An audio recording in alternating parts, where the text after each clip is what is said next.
What's up, guys? Welcome to GoGo Motoring YouTube channel. In today's video, we're going to be reviewing the 2010 Mercedes S550. This is the fifth generation of the Mercedes S-Class, which is Mercedes' flagship sedan, and it was produced in North America from 2006 until 2013. The car was facelifted twice, once in 2010 and 2012. This is obviously the 2010 version. Before I give you information about the engine, let's talk about the style in this car. This car is absolutely gorgeous. It's a massive sedan that was designed by Gordon Wagner. And with this design, Mercedes aimed to give the Mercedes S550 a more imposing and dynamic look than its predecessor. It has this massive grille in the front, along with the Mercedes star emblem, and it's got these traditional Mercedes 4 eyes headlights. There are these two vents in the hood that look really cool, and a big, massive panoramic sunroof that gives both the rear passenger occupants and the front passenger occupants a view of the sky. Got these massive flared arches and this trunk that wraps around the car. It's got a big trunk. Back then this was pretty cool that you could push a button and the trunk would open. I know in 2024 that's not necessarily that impressive, but certainly in 2010 it was. But you can see those flared fenders that give this Mercedes a muscular look. Let's look at the inside. The car is huge in the back. There's plenty of room for the rear passengers. I'm 6'3", and here I am sitting behind the seat, and the seat's pulled back for somebody my size. I got plenty of room in the back. As mentioned, big, massive panoramic sunroof that allows both the rear passengers in the front, driver and passenger, to look up into the sky. Beautiful, supple leather, wood trim, nice shapes of the windows that give you a lot of visibility in and outside of the car. And here's sort of what the car looks like from the front. You've got air vents and climate control in the back, and also you can have window controls in the back as well. Big board here in the middle, where you can put your cup holders. There's additional storage space. Very nice. The leather's amazing. It's very subtle. There's some storage room there, along with the cup holder. So beautiful rear interior. I think, in fact, many of the people that purchased this car bought them, to be driven around. So in many ways, it feels like a limousine in the back. So let's close that. It's got the soft touch close, the doors and trunk close. So when you close it, the car shuts off by itself. All right, so typical Mercedes controls here. You've got the seat controls there on the left with memory seats, heated seats. You've got your headlight control on the left. Nice, beautiful steering wheel, ton of wood trim. In fact, Mercedes was sort of inspired by a mobile office design when they built the interior of this car, and also by luxury yachts. So kind of the whole concept here, when you're inside the Mercedes S550, is for it to be, just a luxurious cabin and a pleasant place to be in, pleasant place to sit in.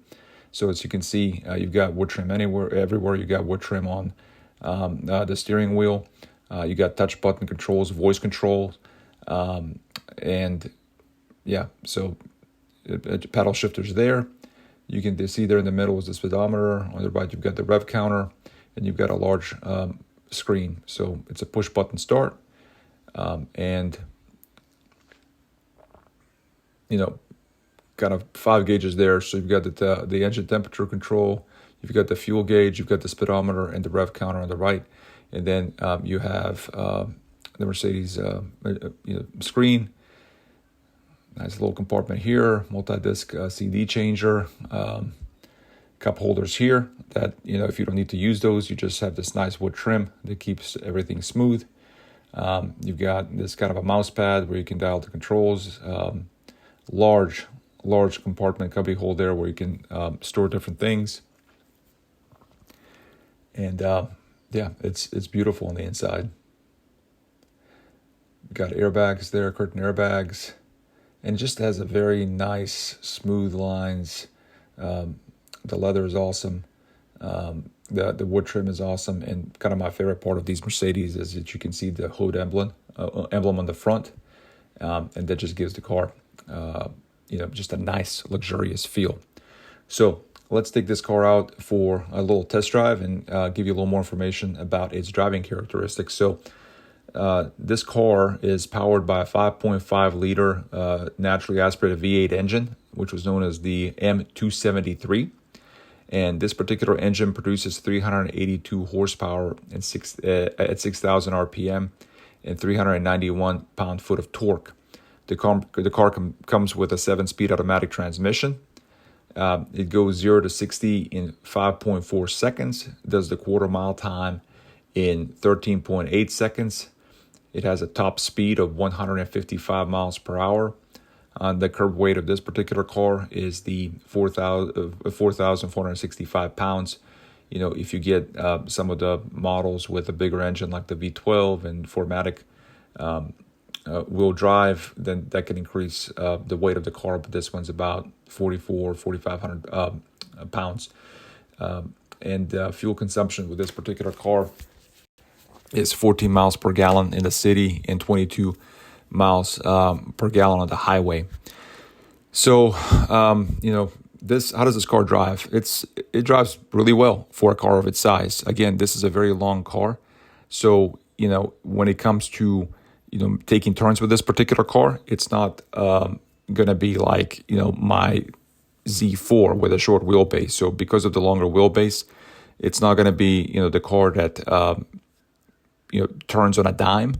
But no car would be. I mean, these are just that's just how the car is designed. But once you start driving the car feels very, very nice, very substantial, very planted on the road. It really kind of feels like a yacht or like a boat just kind of going down the street. Very comfortable.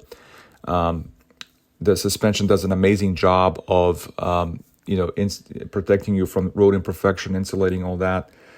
Many of these cars came with active body control.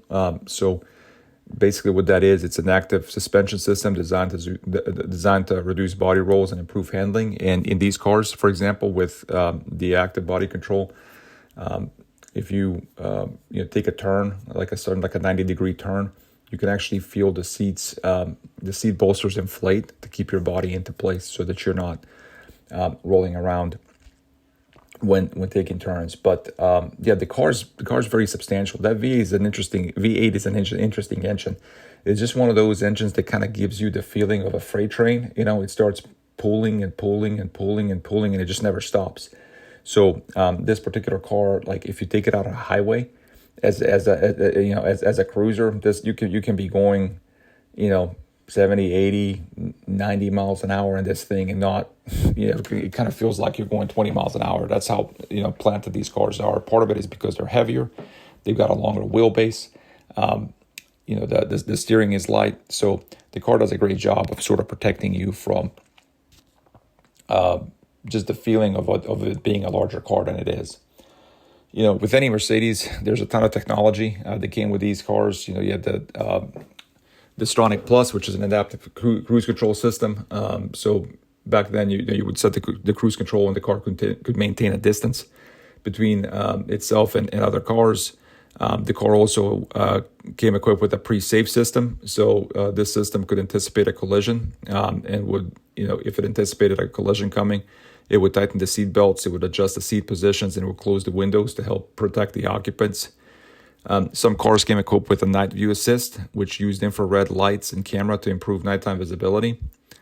We already talked about active body control, and that's really impressive. It just makes this car feel lighter than it is and more nimble than it is. Pectronic and active parking assist. So another thing, just given the size of this car, you probably need all the help that you can get to park it and not make sure you don't hit anything. So it came equipped with that.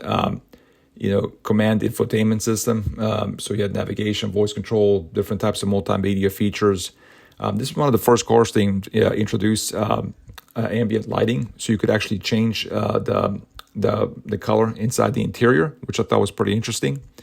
And some other features included, like we talked about, soft closed doors and trunks. So like you don't need to necessarily close the door yourself. If you bring bring the door close enough to the body of the car will automatically close the door. So it gives it that extra feeling of luxury there. Same thing with the trunk, but you don't have to be like slamming doors and trunk in order to close it. The car does it by itself. You also had heated and ventilated seats in these cars, and then adaptive headlights with curve illumination. So I think what that tells you is that this, being a flagship sedan for Mercedes, the car is full of technology. That technology, like pretty much any other Mercedes, is nicely integrated into the car. It's there to help you as a driver, but it's not something that is overly that overly interferes with the driving experience. If you wanted to and didn't want to bother with all these different types of technologies, you could just sit in the car and drive it and just enjoy the hum of the 5.5 liter V8 and the comfortable suspension that makes you feel like you're effectively gliding on air when you're driving this car. So from a driving dynamics perspective, the car is awesome, especially for what it is. I want to kind of emphasize that this isn't a sports car. So some of the things that you would expect in a sports car when you're driving on back roads like this, where it kind of urges you to kind of push it and take the corners fast and things like that. This car could probably do that, is more than capable of doing it, just given the technology that it has and the awesome engineering that's behind it. But it's not something that you're necessarily wanting to do. You just kind of want to chill, cruise, and that's kind of the name of the game with this particular car. I'll probably conclude today's review by talking about this particular car. I actually thought about buying this car and came very close to pulling the trigger on the car.